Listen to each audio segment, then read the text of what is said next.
But of course, I am also looking at my costs and the bottom line when determining prices, and you have to do that. So garlic is one of the few items that we actually sell by the pound, and when I'm figuring that out, I'm looking at the time, and you've seen in some of the early presentations of where I broke down the exact amount of time just by, well, nothing's exact in any of this really, but you track it as best that you can, so you at least have some idea of how much it's costing you. So I look at the cost of the net rope, I look at the cost of the labels, and on every bag of garlic that goes out, there's care instructions, there's storage instructions, there's contact information, how they can get in touch with me to order more, so always moving towards that.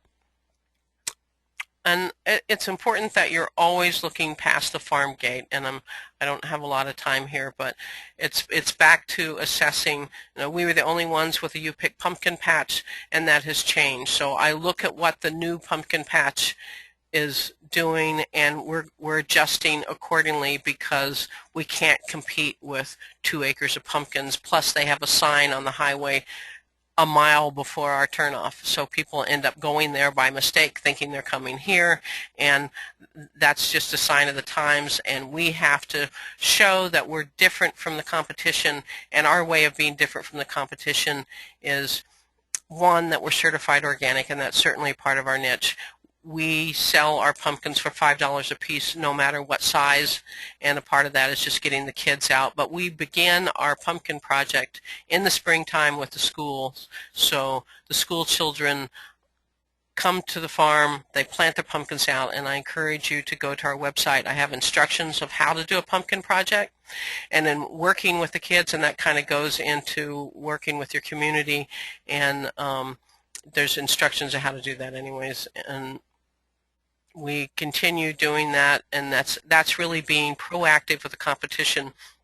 And we have 7 years of local history with the schools, so as we move forward with that, it gives us the opportunity to keep bringing the kids out, keep the educational programs going, teaching kids about where the food comes from, and all those kids have parents, and all those parents feed those kids. So there's the pumpkin patch information, and it's just so much fun working with the kids as it is to have them come out. And more details of that, you can just find that on our website.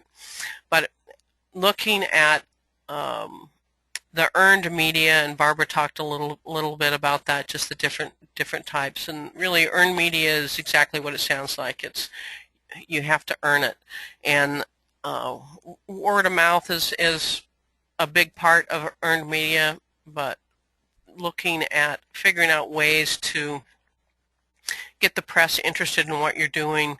And for the pumpkin project, it's been asking the teachers or asking other people, why don't you get in touch with the press and let them know this would be great story about the kids. And if they come to do a story about the kids, of course I'm in there too, and that ends up kind of bringing us in the place.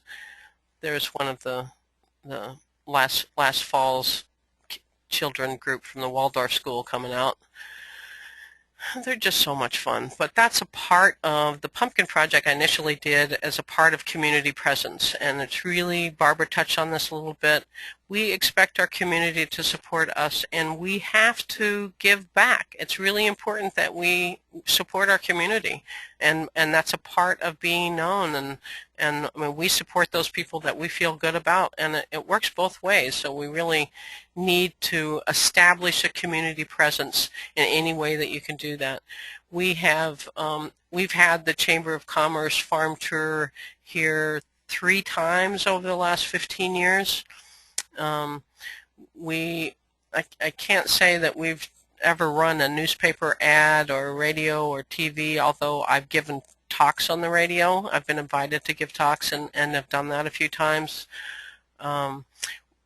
Volunteering at the local county extension office. I've been teaching the organic gardening course there for 16, 17 years, working with a local garden club I teach organic gardening with them as well.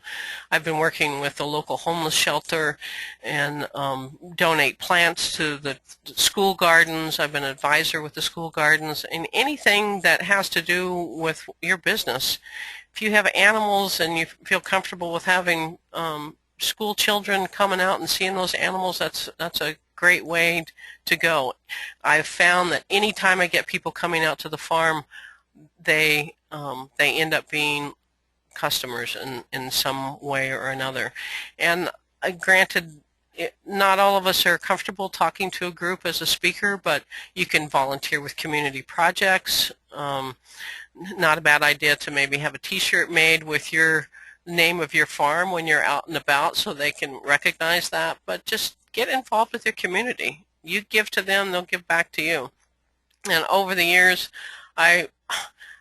as far as name recognition, we were featured on Northwest Profiles, which is a national public television out of Spokane, which from what I understand, that aired for over a year and was on many times. I was actually featured in AARP magazine some years ago, but we've been featured in a number of magazines and publications over the years, and none of these were things that I solicited. They just came about because people knew who we were, and the big thing with working with the media, and kind of running out of time, but it's important to acknowledge that anything that's happening in the media, your local school, your local paper, no matter how small or rural your town is, that's where national media finds their information. I mean, that's what I understand how they found me with AARP. They read it somewhere and passed it on. And just doing things in your community to be known without, the press doesn't like you calling and saying, I want you to do a story on me. I've never solicited any of the press releases or news stories that have been done about us. It's been done because we don't solicit it, but it's been we've gotten that free press because we've been positive in our community and active in our community. And oh, look, we're in the South Garden harvesting wheat. I grew this wheat last year just to do for wheat weavings as an additional craft, but I never got around to it. So we thrashed the wheat out of it, and I'll plant it again next year. So questions? I moved through that pretty quickly, but that's always a good way to go. I always prefer getting done sooner than later. I do have a couple questions, Diane. The first is from Janice, and she asks, what happens if you pre-sell a product, for example garlic, and then, God forbid, you have a crop failure? Do you have to save back the money for the refunds? Well, it has never happened. I better knock on wood for that. I think with the garlic, that's never happened. If I look at, like with the CSAs, people that prepay for a CSA, and the way the CSA is worded in the agreement there is that you understand that it's, if we have a failure, I mean, it's not likely you're going to have a failure of everything in your garden. I think with the garlic on the, it's just never happened before. So I think if I had a failure, I probably know, I do know enough other garlic growers that I would probably buy from them and still meet that need and just let them know that I had a crop failure and that I had to buy it from somebody else. But I would still meet that order, but I would have to supplement it from another certified organic grower. I wouldn't say, I've never given the money back, I've never had to, but I have had to supplement from time to time, and I would just let them know that would be the case. Thank you. There's another question, well actually it's a comment from Amanda, and she says, thank you for your comment about firing customers because they aren't always right. I appreciate that.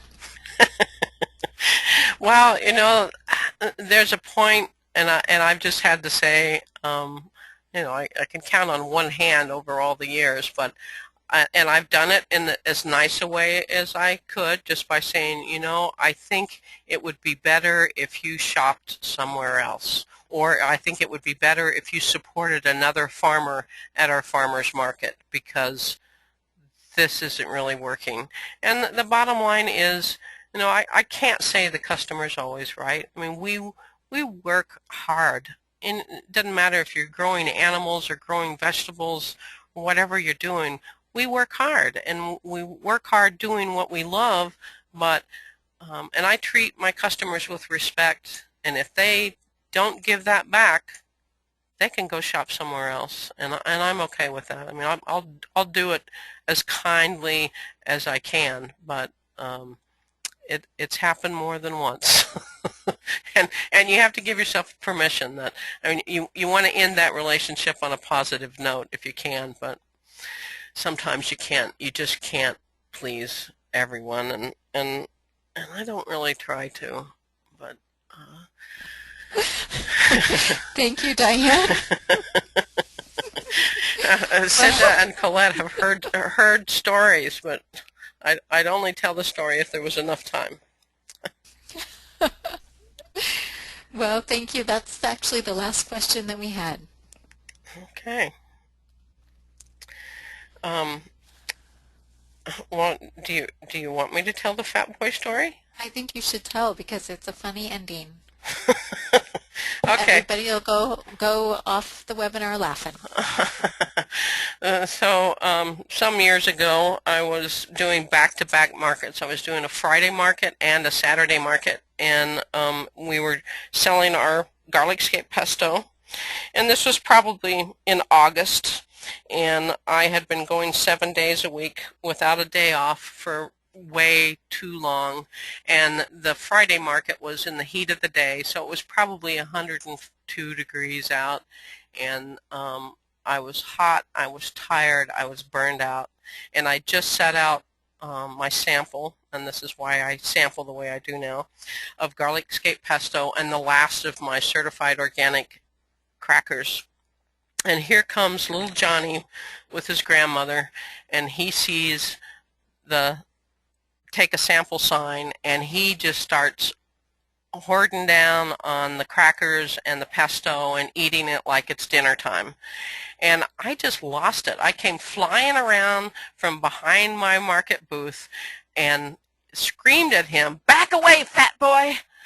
And at which point his grandmother grabs him and is protecting him from this insane farmer who's gone off the deep end. And I could never live that down. There's nothing I could possibly say that would make any difference other than, I should have stayed home. And that's why I told you that early on. I've only lost it once in 24 years, but I lost it bad that day. So don't let this happen to you. If you're burned out, stay home. So that's the Fat Boy story. I love that story. I have this image in my mind of you just flying around to the front of your booth. So thank you so much, Diane.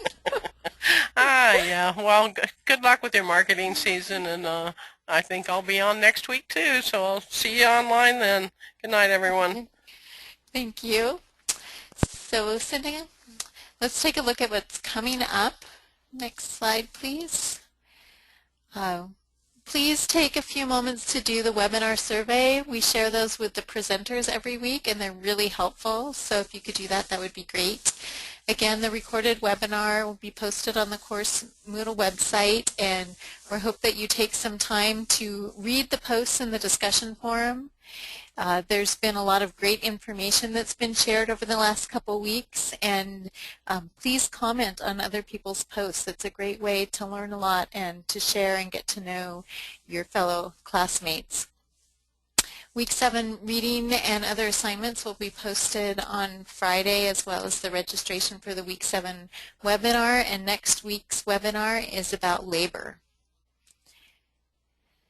So again, thank you. Please take a moment to complete the webinar survey that's going to launch right after the webinar.